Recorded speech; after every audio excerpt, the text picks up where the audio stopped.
Welcome back to our channel. Today's subject is about morality and why objective morality is all that can be true.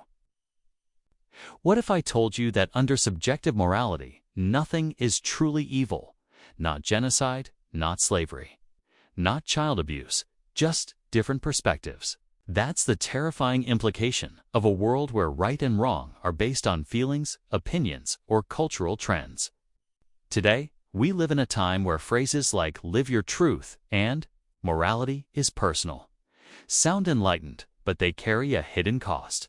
Because if morality is just subjective, then anything goes.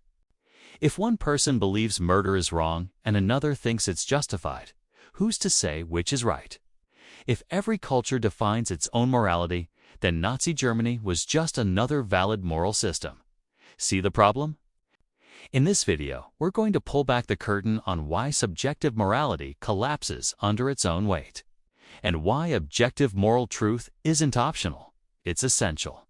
We'll look at the dangers of moral relativism, the contradictions of personal ethics, and how abandoning objective standards opens the door to injustice and chaos. If you care about truth, justice, and the foundation of right and wrong, this conversation matters. Let's dive into the deep end and expose why morality without a solid foundation leads to moral ruin. 1. Morality becomes preference.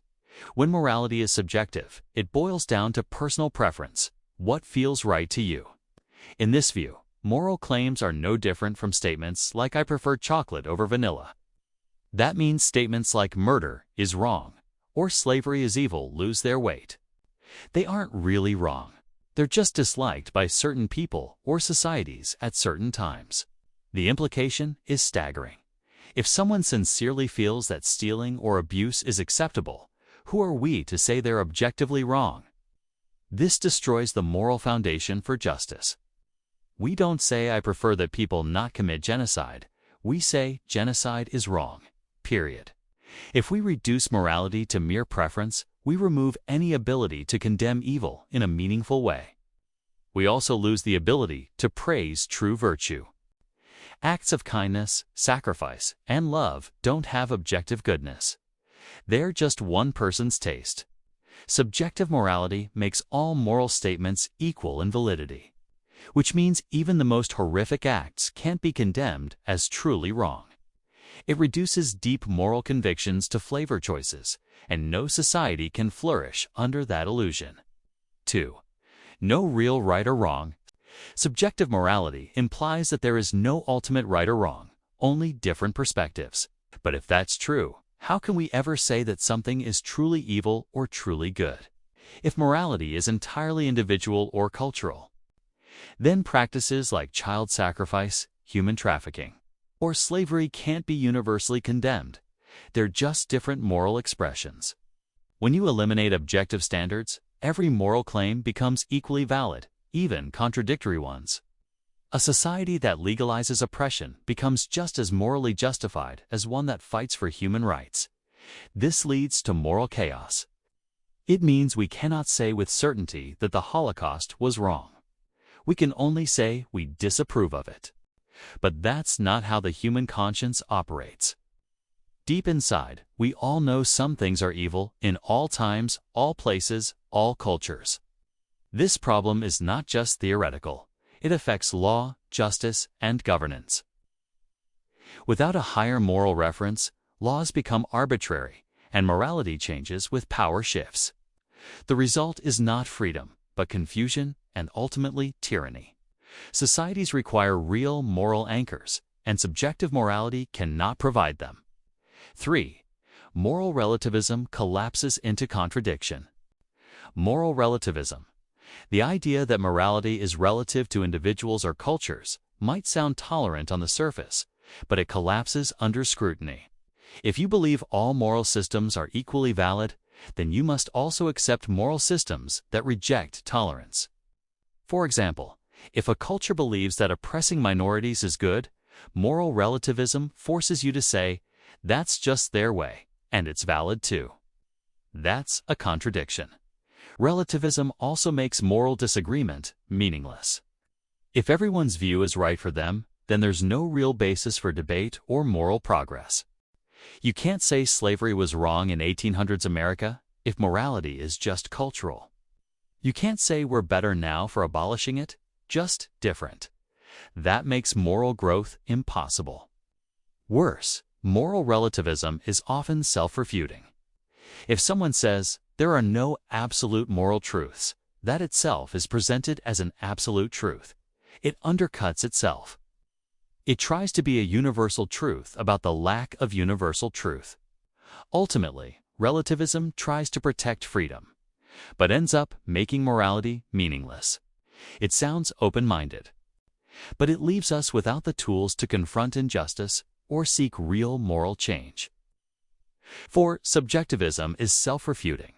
Subjective morality says that all moral beliefs are equally valid, because they are based on personal or cultural opinion. But here's the problem. When someone claims morality is subjective, they usually mean that everyone ought to accept that view.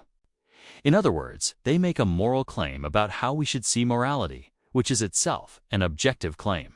That's self-refuting. If someone says you shouldn't impose your morals on others, they are imposing their moral belief that moral imposition is wrong. That's a contradiction.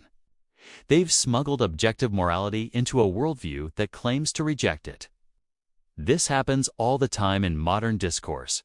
People deny objective right and wrong, yet turn around and make absolute moral judgments, for example, about racism, sexism, oppression, etc. Subjectivism also collapses when people experience deep injustice.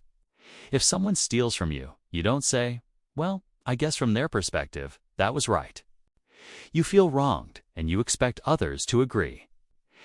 That instinct reveals something deeper than personal opinion. It reveals the moral law written on our hearts.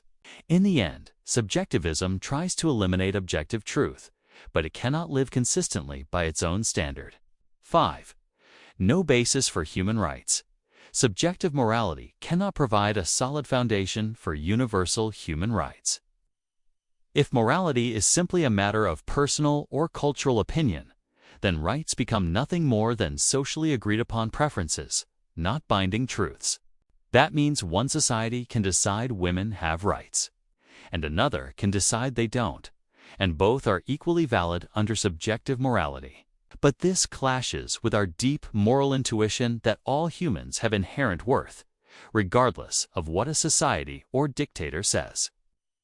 The Universal Declaration of Human Rights, for example, only makes sense if there are objective moral truths.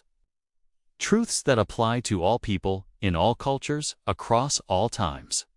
If morality is subjective, then things like slavery, genocide, or racial discrimination can't be universally wrong. They can only be wrong according to our perspective, not intrinsically wrong in a way that transcends opinion. Human rights demand a fixed reference point, a higher moral authority. That's why even secular human rights advocates often borrow from the language of objective morality, for example. Every person deserves dignity, but subjective morality can't explain why. Only objective morality, rooted in something beyond human opinion, such as the nature of God or a moral law, can provide a rational, lasting foundation for the dignity of every person. 6. Shifting values equals moral confusion. When morality is subjective, it is constantly shifting. What's considered right today may be wrong tomorrow. This creates deep confusion in society, especially for the younger generation. One generation says marriage and sex should look one way. The next says something completely different. One year abortion is murder, the next it's healthcare. If there's no fixed standard, who decides when a moral shift is progress and when it's a step backward? Cultural norms change, and subjective morality changes with them. But that means morality is at the mercy of popularity, trends, and media influence. The danger here is subtle. People begin to believe that whatever is legal or popular is automatically moral. But we know that history is full of times when what was popular was morally evil. Slavery, apartheid, Nazi ideology, and more. This fluidity also leads to instability in personal decision-making. If there's no objective guidance, people make choices based on feelings, peer pressure, or convenience, not on truth. That leads to regret, guilt, and broken lives. Objective morality provides clarity and consistency. It gives people something unchanging to cling to in a chaotic world. Without it, we are like ships without a compass, drifting wherever the cultural winds blow.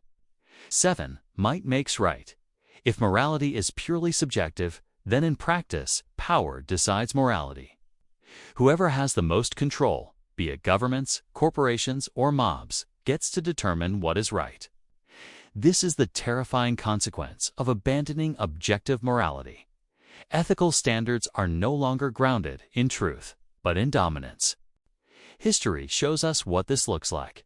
Totalitarian regimes like Nazi Germany, Stalinist Russia, or apartheid South Africa all operated on their own internal moral codes, justified by their leaders and accepted by many citizens. If morality is subjective, these systems cannot be objectively wrong. They were just operating by their own standards. But that's a moral nightmare.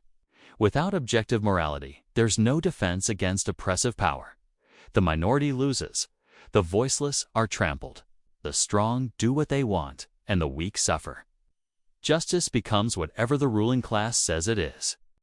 In contrast, objective morality protects the weak.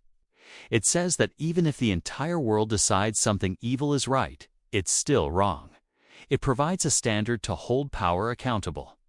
This is why revolutions against tyranny often appeal to a higher law. Deep down, we know might doesn't make right. But subjective morality has no way to prove that. Only objective morality does. 8. You can't say evil is evil. Under subjective morality, no action can be universally labeled as evil. That includes the worst atrocities in history: mass murder, torture, rape, genocide. If morality is just opinion, then these things aren't truly evil. They're just actions some people disapprove of. That feels wrong because it is wrong. Imagine telling a Holocaust survivor that what happened to them wasn't objectively wrong. It just went against some people's personal moral code. That response is morally hollow and deeply offensive. We instinctively recoil at the idea because we know some things are not just bad taste, they are evil. Full stop. Subjective morality leaves us without the vocabulary or authority to name evil for what it is. And without that, we also lose the ability to praise true goodness.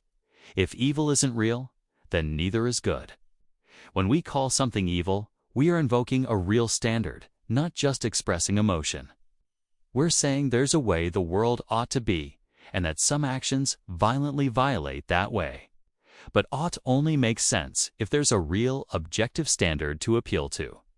Only objective morality allows us to condemn evil without hypocrisy, without apology, and with moral authority. So where does all this leave us? If morality is just subjective, if it's based on personal feelings, social trends, or cultural norms, then we lose the ability to say that anything is truly right or wrong. Justice becomes a matter of opinion.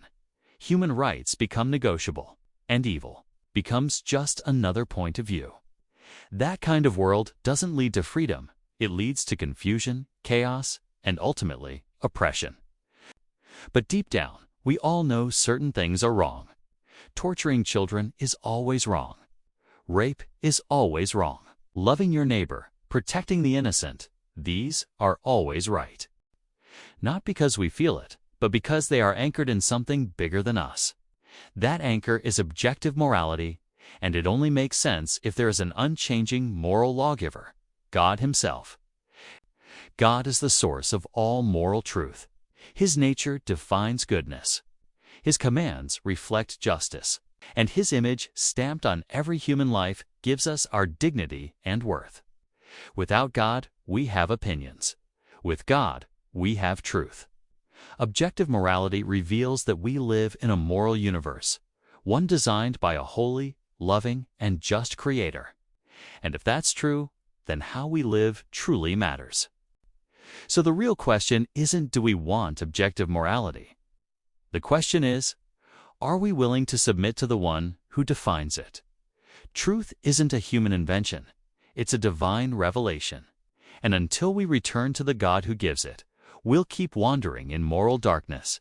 But with God, we find the light. We find truth, and we find the courage to call good what is good, and evil what is evil. Thank you for watching. Please remember to subscribe and hit that like button. It really helps the channel to grow. Until next time, God bless.